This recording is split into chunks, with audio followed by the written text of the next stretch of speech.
Good afternoon, good afternoon, good afternoon. I'm very excited. I found a new angle to record from in the studio, and little things like that make me very, very happy. I found this angle yesterday, which I'll explain to you why I was this particular setup in a moment. But it's basically standing on a headphone box on my gimbal. And as long as I don't touch the desk, I think it will stay stable. So, good afternoon. Hope your day's going well. A few things. I do need to gently touch the desk because I had a couple of messages on the screen I want to talk about. So I have a conundrum. I have a conundrum with the video that I'm making for Reflex. First of all, yesterday, do you get those days where it just feels like you're treading through treacle a little bit? I had one of those days where everything seemed to be taking a lot longer than it should. I took a number of photos, obviously being a lens that I'm reviewing, and I wanted to go into Lightroom and begin seeing what I had, and I took a load of shots, and obviously you cut out all the crap ones and you just leave the ones that you want to focus on. Then I did a little bit of retouching on them, and it just took a lot longer than I thought. So that put me behind. And then also, there was a spell where I was recording, showing the Reflex Pro camera app, which I genuinely really do like. And I was screen recording. I learned how to do this in Edinburgh last year. I was screen recording with London in front of me showing the app. And also, you can voice record at the same time, which I remember to set the voice recording going. And there's a voice memo in the Memos app, but there's no audio to it. So I don't know what went wrong there. Anyway, that meant I had to come back and do it old school and do a voiceover so the clip was on the screen. And just things like that all took my time. Now, and I'm actually reasonably happy. It's jumped up to 16 or 15 minute video now, so I'm happy with that because I do a whole section in Lightroom where I show you my screen and I show you the pictures and show you, bring out some of the detail. I use the word again, I think, way too much, but I'm not re-recording it.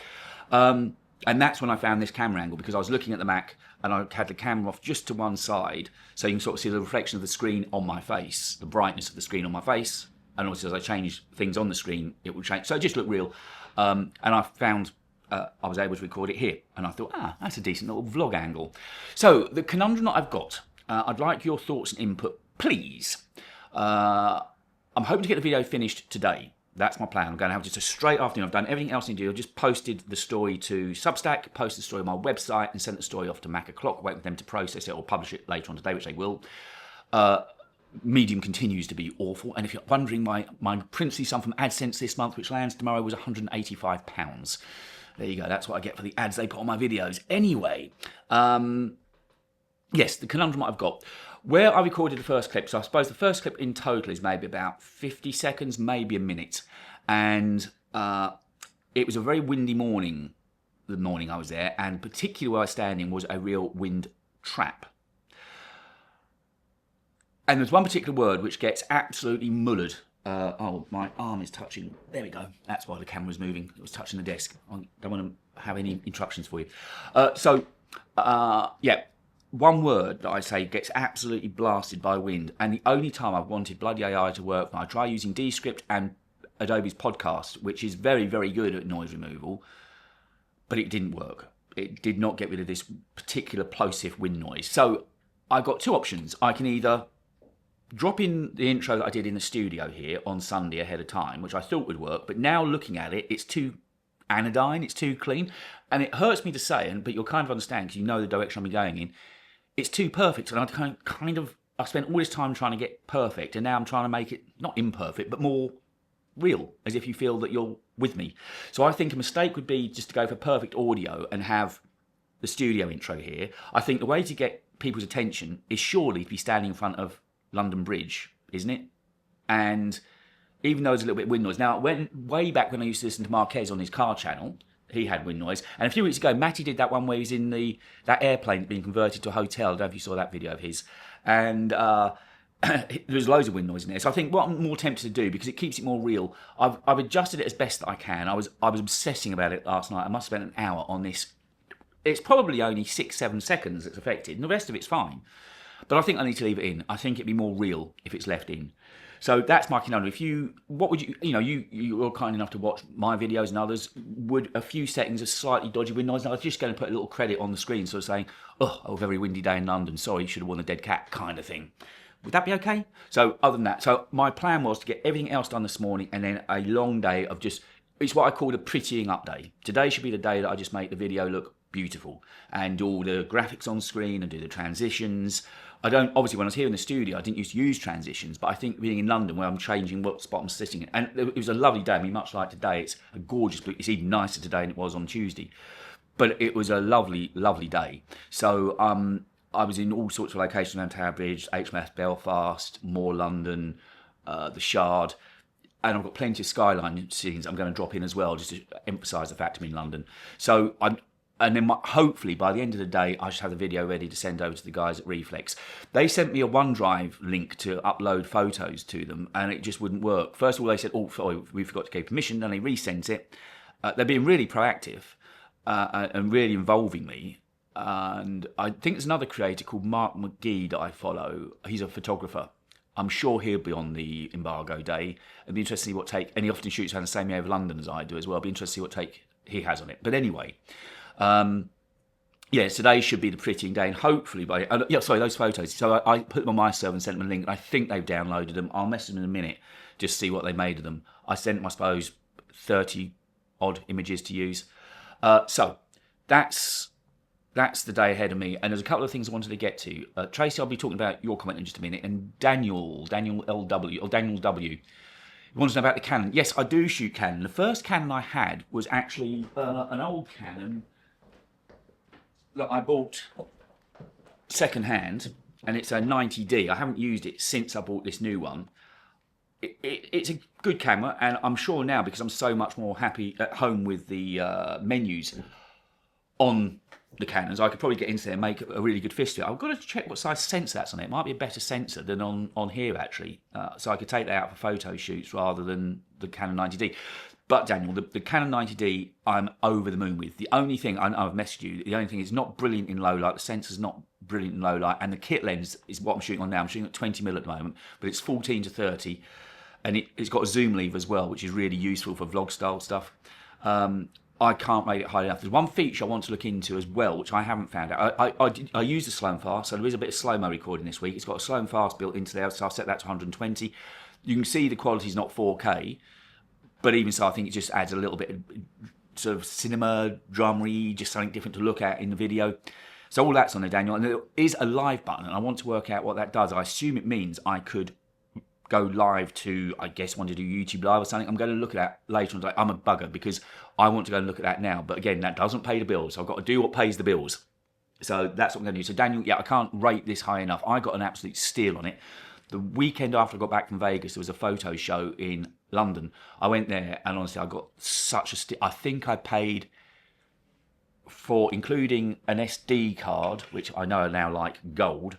I got an SD card, an RF to EF adapter, so that I can use older lenses on it. So that's the adapter. I got all of that, plus the battery charger and a spare battery for, I think, 700 quid. It was an amazing deal. I felt guilty as hell at the time, but I knew I'd regret it if I didn't buy it.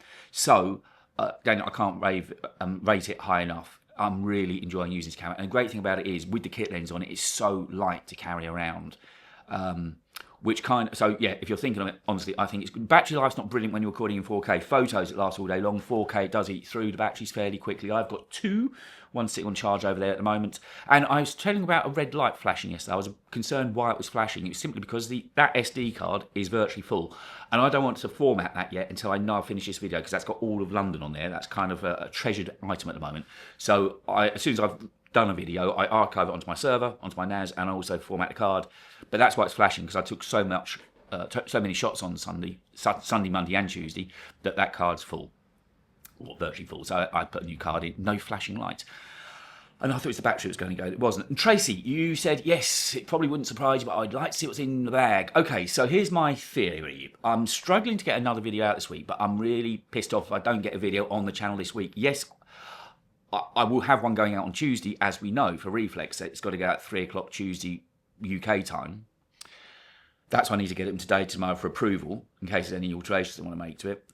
And that leaves me precious little time. But my thought is that if I get the video finished today and over to them today, and there's not too many amendments to make, and fingers crossed there won't be. I seem to recall last year there was very few changes I had to make. Then I'm thinking maybe tomorrow I could do a bit of a cut and shut. It won't necessarily be the prettiest, but be here in the studio, almost bag on the desk and unpacking it and kind of showing you. I could probably mount some sort of top-downy camera as I'm working, so that I'm recording on a second camera, showing what's in the bag, and then getting out and talking about it to this camera. That's kind of what I'm thinking I might do. So it won't be particularly pretty, but it'll be very organic and very honest. I've got 2 bags sitting over there behind me now. My 25-litre Pete McKinnon rucksack that I got at Christmas, which goes me everywhere. It's heavy, but it goes me everywhere, and it's got everything I need to be able to record, edit, and even upload, as I did on Monday when I was in London.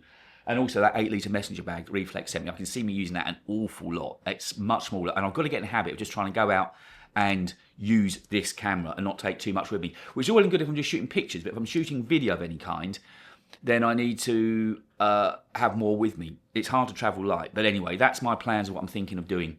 So I'm going to try and get a video out tomorrow, and if I do that, also I could link a short to it as well, you know, kind of wonder what's in the crazy bag. Oh, and one more thing before I go that I really wanted to share with you. Tomorrow, Friday, I am getting my first ever review unit. I can't tell you much about it. It's from Honor. You know I'm under an NDA and an embargo. The video's got to go live Wednesday week. So next week I'll be going into London to record a video about an Android phone. It's one I went to the event to last week before last, in London. I didn't pay that much attention to the event. If you remember, I was more interested in getting out and vlogging for you guys because I thought I won't get a review unit. It's come to bite me in the arse because I'm now getting a review unit. So I did make a few notes. I'll look back at what notes I made, and then I'll make a take on how I'm going to do it. They don't need a review of the video, so I'm allowed to be totally honest. It's not a paid promotion at all. So, and I think already the title's going to be not switching, because everyone says, you know, iPhone boy switching. I'm going to say not switching. And I think that'd be a nice one to say, because I'm not going to come on and say, it's wonderful if it's not. I'm going to say, okay, look, I'm just going to look at this phone. I'm an iPhone user. I'm not going to switch, but let's just see what other devices have got. And hopefully that honest approach, well, I can only be honest. That's what I can be. And they've already invited me to another event in May as well, in my favourite place, Canada Water, Canary Wharf. So I've got legitimate reason to go there for the day. So there you go. That's it. It's now 10 to 1, so I want to get this done and up for you, and then have a long straight afternoon, hopefully from about 1:30 through. I can just work through till 8, 9 o'clock tonight on the video, get the thing done, have a prettyfying day, and make the thing look good. So wish me luck. As my daughter has just said to me this morning, she's found a flat with her boyfriend that they wanted to move into in Islington. It does look absolutely gorgeous. It really does look stunning. It's going to be a bugger to get to, but it does look a stunning flat. I have to manifest for her. I've told her I am, but equally I've told her I don't know what manifesting is. Not a Scooby.